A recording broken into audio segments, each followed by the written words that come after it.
Hai pemirsa, apa kabar? Semoga selalu sehat dan tetap semangat. Senang sekali saya Dian Mirza dapat menjumpai Anda dalam A Day With. Nah, kali ini tamu istimewa saya adalah seorang pengusaha sukses, tangguh dan juga humble. Ia dulu dijuluki sebagai Raja Menara dan ia kini menjadi Raja Lautan Indonesia. Ya, Menteri Kelautan dan Perikanan Republik Indonesia, Sakti Wahyu Trenggono.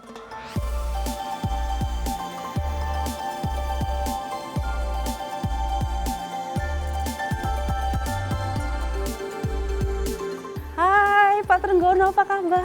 Baik, Sehat. alhamdulillah. Sehat Pak, alhamdulillah. Ini tiap pagi kegiatannya kayak gini nih sebelum ngantor? Iya, tiap pagi selalu kalau nggak ada acara pagi-pagi di kantor, ya saya sempetin olahraga gitu. Tapi olahraganya bukan yang lari gitu ya, tapi jalan aja gitu. Tapi jalannya katanya bisa sampai 7 kilo. Minimal begitu. Wah, luar biasa. Kita biasanya sama teman-teman ini 10 kilo gitu. Ngomong-ngomong jalannya cepet banget ya Pak Treng. Masa sih? Saya bisa ngikutin nggak nih? Bisa dong. Pak, ngomong-ngomong nih, di Instagram aku lihat Bapak abis ngebangun SD-nya Bapak dulu di Desa Ngablak. Terus hobi Bapak emang dari dulu jalan ya Pak. Katanya kalau mau jalan ke satu tempat tuh harus keluar desa dulu jauh gitu ya Pak ya? Iya, keluar desa, ketemu desa-desa di kampung-kampung gitu. Itu waktu SD tuh di kampung. SD-nya jelek, lalu kemudian saya coba bantu kita perbaiki gitu supaya siswa-siswanya sekolahnya bisa dengan baik gitu. Kalau zaman Bapak dulu jalan kakinya sejauh apa tuh Pak? Ya, berapa ya? Itu kira-kira sekitar 5 kilo lah gitu. Ya ini saya penasaran Pak nih soal kebijakan Bapak nih untuk sektor kelautan dan perikanan Pak. Iya, ada 5 hal penting yang paling utama kita sebut sebagai apa namanya kebijakan ekonomi biru. Yang pertama adalah perluasan daerah konservasi laut. Yang kedua, penangkapan ikan secara terukur berbasis kuota. Ini kebijakan yang kedua. Dan ini kita akan undang investor masuk dengan jumlah yang terbatas dan mereka harus ngambil ikan dengan jumlah yang terbatas juga. Yang ketiga itu pengembangan budidaya perikanan. Nah, lalu yang keempat penjagaan pulau-pulau kecil dan wilayah pesisir. Ini penting karena kalau tidak akibat dari desakan ekonomi yang kuat, khususnya di sektor pariwisata, bisa menghancurkan ekosistem di situ. Seperti kayak misalnya Bunaken, dulu kan daerah yang begitu luar biasa bagus ya, banyak pemimpin dunia datang ke situ dan ada monumen-monumennya. Sekarang menjadi lingkungan yang rusak karena masifnya pariwisata yang masuk ke dalam situ, sampah. Dan tidak terjadi tumbuh karang rusak dan sebagainya. Ini salah satu yang concern kita sehingga ruang laut kita harus jaga dengan baik. Nah, yang kelima itu saya ada program Bulan Cinta Laut. Nah, Bulan Cinta Laut itu setiap 1 bulan dalam 1 tahun seluruh nelayan tidak boleh mengambil ikan, tapi dia ngambil sampah, khususnya sampah plastik. Ya, jadi nanti kemudian hasilnya akan kita bayar, jadi negara akan membayar gitu, seperti dengan harga ikan waktu dia ngambil ikan. Bahwa dunia juga akan tahu Indonesia jaga lautnya. Indonesia jaga laut sangat serius dan negara-negara di dunia juga harus harus peduli juga bahwa dia juga nggak boleh buang sampah sembarangan gitu. Oke Bapak, Bapak biarkan lanjut untuk olahraga. Ya. Karena saya nggak kuat ngikutin jalannya Bapak, cepet banget. 1 putaran itu. Ya udah saya ikut sebentar aja Sebentar kali ya.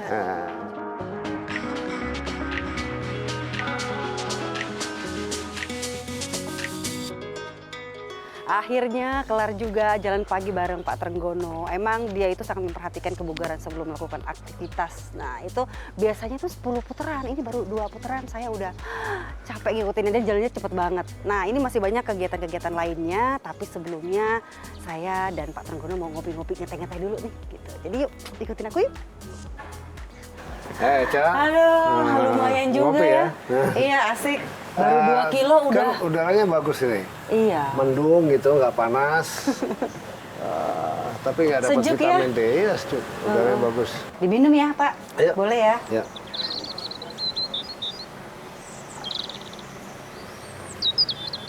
Nih Pak, ngomong-ngomong nih, gimana sih ceritanya akhirnya Pak Presiden Jokowi nunjuk Bapak jadi Menteri KKP? Itu juga saya bingung. Saya nggak ngerti kelautan perikanan tuh isinya apa gitu. Tapi karena tugas, saya cuman ingat oh itu berarti soal ekologi. Ekologi dulu yang kita utamakan, baru ekonomi masuk. Jadi ternyata yang saya yakin ini betul secara teori. Kalau ekologinya itu bagus dan terjaga dengan baik, maka nilai ekonominya itu peningkatannya bisa eksponensial. Tapi kalau ekonominya didahulukan, ekologinya rusak. Ini kan pragmatis sebentar aja. Budidaya tuh kalau di Norway, dia fokus betul cuma satu komoditas yang namanya salmon. Dan itu mendunia. Iya. Ya kan, salmon itu di Indonesia itu satu tahunnya itu kira-kira sekitar 600 ton tuh bukan angka kecil juga. Ya, salmon loh. Ya kan? Di Indonesia itu tropical fish. Waduh, banyak sekali. Kerapu, ya, ikan bubara, ikan baronang. Itu semua bisa dilakukan budidaya. Dan yang selama ini ya, budidaya yang dilakukan sejauh apa? Kecil-kecil gitu. Nanti kita ngomongin sambil sarapan kali ya Pak ya? Bener. Enak kali ya? Iya. Oke, Gitu. makin seru nih. Iya.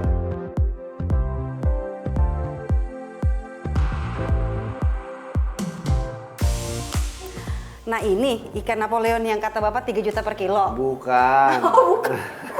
Ini ikan kerapu, yang ini ikan cuek. Oh oke. Ya. Banyak variasinya ikan di Indonesia. Saya juga baru tahu setelah jadi Menteri Kelautan Perikanan gitu. Aduh, banyak banget macamnya ya ternyata ya. Banyak. Nah ngomong-ngomong soal ikan nih, mungkin PR-nya Bapak sebagai Menteri KKP ya. Kenapa ya orang Indonesia masih kurang gitu untuk gemar makan ikan? Sebenarnya udah nggak imbang lah ya, agak imbang lah sebetulnya. Cuman memang kita ini kan selalu didorong dengan protein dari hewani. Sementara protein dari ikan ini yang punya kandungan yang tinggi, ada omega 3 dan sebagainya. Itu yang tidak dieksplor. Tapi sekarang kita sudah mencapai di atas 50 kg per kapita.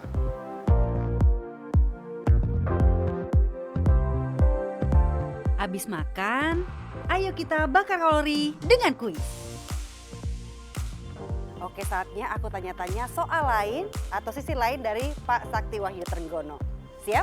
Siap Pak Sakti? Pak Sakti, Pak Treng siap? Siap, mudah-mudahan siap. Jadi aku kasih 2 opsi, Pak Treng langsung pilih, nggak usah banyak mikir ya Pak ya. Oke. Soto atau bakso? Soto. Oke. Duren atau pisang? Duren. Ikan atau udang? Udang. Oke, mie ayam atau mie ayam. Mie rebus atau mie goreng? Mie goreng. Dia nanya dulu nih. Mantap. Nah, sekarang pernah atau tidak pernah ya, Pak Treng ya? Jadi kalau pernah tangan kanan, kalau tidak pernah tangan kiri. Oke. Pernah atau tidak pernah? Waktu mau olahraga lupa bawa sepatu? Tidak pernah. Tidak pernah. Waktu traveling ternyata lupa bawa paspor, pernah atau nggak pernah? Nggak pernah. Nggak pernah, oke. Waktu makan di restoran, pernah atau tidak pernah lupa bawa dompet? Tidak pernah. Tidak pernah, mantap. Oke, terima kasih Pak Treng, luar biasa, keren. Nah, habis sarapan, Pak Menteri siap-siap meeting secara online. Sibuk juga ya agenda hariannya. Lalu habis ini saya diajak ke kantor. 2 jam yang lalu, terus kemudian di titik berapa, dengan kecepatan 5 knot dan seterusnya ada datanya. Sebelah kanan sana ada datanya.